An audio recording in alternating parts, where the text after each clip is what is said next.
Halo semuanya, selamat siang. Kami dari kelompok 6 akan menjelaskan mengenai sistem pencernaan. Kelompok 6 beranggotakan 8 orang. Yang pertama, saya sendiri, yaitu Jeki, dengan NIM 20.020. Selanjutnya, Bang Doni Asrian dengan NIM 17.051. Lalu Indah Fatmawati dengan NIM 20.018. Lalu Indah Wulandari Putri dengan NIM 20.019. Selanjutnya Kirani Sasma dengan NIM 20.021. Lalu Nur Azlina dengan NIM 20.029. Lalu Putri Nanda Ramadhani dengan NIM 20.031. Dan yang terakhir Rani Sasmita dengan NIM 20.033.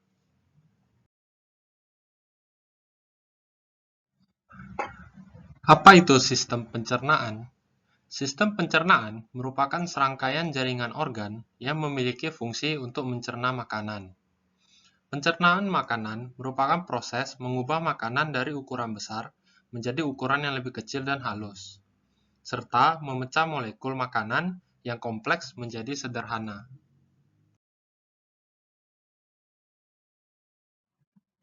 Pencernaan makanan terbagi dua, yaitu mekanis dan kimiawi. Secara mekanis yaitu pengunyahan oleh gigi dengan dibantu lidah serta peremasan makanan yang terjadi di dalam lambung. Yang kedua, kimiawi, yaitu pelarutan dan pemecahan makanan oleh enzim-enzim pencernaan dengan mengubah makanan yang bermolekul besar menjadi molekul yang berukuran kecil. Proses pencernaan makanan meliputi hal berikut. Ingesti, yaitu pemasukan makanan ke dalam tubuh melalui mulut. Lalu mastikasi, proses mengunyah makanan oleh gigi. Selanjutnya deglutisi, proses menelan makanan di kerongkongan. Lalu digesti, pengubahan makanan menjadi molekul yang sederhana dengan bantuan enzim dan terdapat di lambung. Lalu absorpsi, proses penyerapan dan terjadi di usus halus. Yang terakhir, defekasi, yaitu pengeluaran sisa makanan yang sudah tidak berguna untuk tubuh melalui anus. Organ-organ dalam sistem pencernaan terdiri dari Yang A yaitu adalah mulut. Makanan pertama kali masuk ke dalam tubuh melalui mulut. Makanan ini mulai dicerna secara mekanis dan kimiawi. Di dalam mulut terdapat beberapa alat yang berperan dalam proses pencernaan, yaitu gigi, lidah, dan kelenjar ludah. Bagian mulut yang pertama yaitu gigi. Pada manusia, gigi berfungsi sebagai alat pencerna mekanis. Di sini, gigi membantu memecah makanan menjadi potongan-potongan yang lebih kecil. Hal ini akan membantu enzim-enzim pencernaan agar dapat mencerna makanan lebih efisien dan cepat. Bagian mulut yang kedua yaitu lidah. Lidah dalam sistem pencernaan berfungsi untuk membantu mencampur dan menelan makanan, mempertahankan makanan agar berada di antara gigi-gigi atas dan bawah saat makanan dikunyah, serta sebagai alat perasa makanan. Kelenjar ludah. Air ludah berperan penting dalam proses perubahan zat makanan secara kimiawi yang terjadi di dalam mulut. Setelah makanan dilumatkan secara mekanis oleh gigi, air ludah berperan secara kimiawi dalam proses membasahi dan membuat makanan menjadi lembek agar mudah ditelan. B. Teka atau faring. Faring merupakan penghubung rongga mulut dengan kerongkongan. Berasal dari bahasa Yunani yaitu faring. Di dalam lengkung faring terdapat tonsil atau amandel, yaitu kelenjar limfe yang banyak mengandung kelenjar limfosit dan merupakan pertahanan terhadap infeksi. Di sini terletak bersimpangan antara jalan nafas dan jalan makanan. Letaknya di belakang rongga mulut dan rongga hidung, di depan ruas tulang belakang. C. Esofagus. Kerongkongan merupakan saluran panjang, lebih kurang 25 cm, yang tipis sebagai jalan bolus dari mulut menuju ke lambung.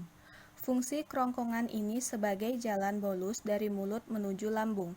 Bagian dalam kerongkongan selalu basah oleh cairan yang dihasilkan oleh kelenjar-kelenjar yang terdapat pada dinding kerongkongan untuk menjaga agar bolus menjadi basah dan licin. Lambung merupakan organ berbentuk J yang terletak di bawah rusuk terakhir sebelah kiri, yang panjangnya 20 cm, diameternya 15 cm, dan pH lambung 1-3,5. Lambung terbagi atas 3 bagian, yaitu kardia. Kardia merupakan bagian yang berbatasan dengan esofagus. Yang kedua ada fundus. Fundus merupakan bagian badan atau tengah lambung. Yang ketiga ada pilorus. Pilorus yang berbatasan dengan usus halus. Setelah itu ada getah lambung. Getah lambung ini dapat dihasilkan akibat rangsangan bolus saat masuk ke lambung. Getah lambung mengandung bermacam-macam zat kimia, yang sebagian besar terdiri atas air. Getah lambung juga mengandung HCl atau asam lambung dan enzim-enzim pencernaan seperti renin, pepsinogen, dan lipase. P. Usus halus. Usus halus merupakan saluran berkelok yang panjangnya sekitar 6-8 meter dengan lebar 25 mm dengan banyak lipatan yang disebut fili atau jonjot usus. Fili ini berfungsi memperluas permukaan usus halus yang berpengaruh terhadap proses penyerapan makanan. Usus halus terbagi atas 3 bagian. Yang pertama, duodenum atau usus 12 jari adalah bagian dari usus halus yang terletak setelah lambung dan menghubungkannya ke usus kosong atau jejunum. Bagian usus 12 jari merupakan bagian terpendek dari usus halus. Yang kedua yaitu jejunum atau usus kosong atau adalah bagian kedua dari usus halus di antara usus 12 jari atau duodenum dan usus penyerapan atau ileum. Yang ketiga, ileum, yaitu usus penyerapan bagian terakhir dari usus halus. Memiliki panjang sekitar 2-4 meter dan terletak setelah duodenum dan jejunum. Selanjutnya yaitu getah usus. Ada sukrase, maltase, laktase, dan peptidase. Sukrase berfungsi membantu mempercepat proses pemecahan sukrosa menjadi glukosa dan fruktosa. Sedangkan maltase berfungsi membantu mempercepat proses pemecahan maltosa menjadi 2 molekul glukosa. Dan laktase berfungsi membantu mempercepat proses pemecahan laktosa menjadi glukosa dan galaktosa. Yang terakhir, peptidase berfungsi membantu mempercepat proses pemecahan peptida menjadi asam amino. Usus besar. Usus besar atau kulon memiliki panjang lebih kurang 1 meter dan terdiri atas kulon ascendens, kulon transversum, dan kulon descendens. Di antara intestinum tenue atau usus halus dan intestinum crassum atau usus besar terdapat cecum atau usus buntu. Pada ujung cecum terdapat tonjolan kecil yang disebut appendix atau umbai cacing yang berisi massa sel darah putih yang berperan dalam imunitas.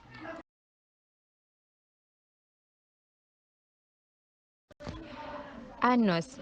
Anus adalah bagian terakhir dari saluran pencernaan. Panjang anus adalah kira-kira 4-5 cm. Anus memainkan peranan penting untuk defekasi.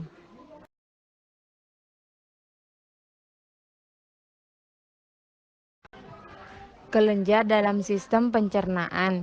Kelenjar apa yang terdapat pada sistem pencernaan? Salah satunya yaitu hepar atau hati. Hati merupakan kelenjar terbesar dan terpenting dalam tubuh. Hati terdiri atas 2 lobus. Setiap lobus memiliki saluran untuk mengangkut cairan empedu, yakni ductus hepaticus. Fungsi hati adalah memproduksi cairan empedu, memetabolisme protein, lemak dan karbohidrat, penyimpanan mineral dan vitamin larut lemak, pusat detoksifikasi zat yang beracun di dalam tubuh, penyimpanan darah, memproduksi panas. Pankreas. Pankreas merupakan kelenjar yang bersifat endokrin dan eksokrin. Bersifat endokrin karena menghasilkan hormon insulin dan hormon glukagen yang dimasukkan ke dalam darah. Bersifat eksokrin karena menghasilkan enzim pencernaan. Gangguan pada sistem pencernaan yang pertama yaitu gastritis adalah peradangan mukosa lambung. Gangguan ini sering terjadi pada orang, terutama pada orang yang berusia lanjut. Gastritis menimbulkan peradangan yang tidak begitu bahaya, tetapi berlangsung lama sehingga menyebabkan rusaknya mukosa lambung. Para peneliti saat ini yakin hampir tidak ada makanan yang menyebabkan iritasi pada bagian lambung, kecuali cairan asam lambung yang berlebihan. Yang kedua yaitu konstipasi. Gangguan ini berarti lambatnya pergerakan feses melalui usus besar dan sering dihubungkan dengan jumlah feses yang kering dan keras pada kulon yang menumpuk karena lamanya waktu penyerapan cairan. Penyebab konstipasi adalah kebiasaan buang air yang tidak teratur dan kurangnya minum air putih, juga makanan-makanan yang berserat. Pankreasitis. Pankreasitis merupakan peradangan dan ini dapat terjadi baik dalam bentuk pankreasitis akut yang akan dapat berlangsung secara cepat dan parah maupun pankreasitis kronis yang dapat berlangsung lama. Penyebab umum dari penyakit ini adalah alkohol dan terhambatnya tonjolan pateri atau akhir saluran pengeluaran pankreas oleh batu empedu. Diare. Diare terjadi akibat pergerakan yang cepat dari materi tinja sepanjang usus besar. Pada diare, infeksi paling luas terjadi pada usus besar dan pada ileum. Dimanapun infeksi terjadi, mukosa akan teriritasi secara luas sehingga kecepatan sekresinya akan sangat tinggi. Diare ini disebabkan oleh bakteri kolera. Toksin kolera menstimulus sekresi elektrolit dan cairan yang berlebihan dari uleum dan usus besar. Flatus. Flatus merupakan masuknya gas karbon dalam saluran pencernaan. Gas karbon tersebut merupakan udara yang tertelan. Gas yang dihasilkan oleh bakteri atau gas dari difusi darah yang masuk ke saluran pencernaan. Gas nitrogen dan oksigen lebih banyak berada dalam lambung dan dapat dikeluarkan dengan bersendawa.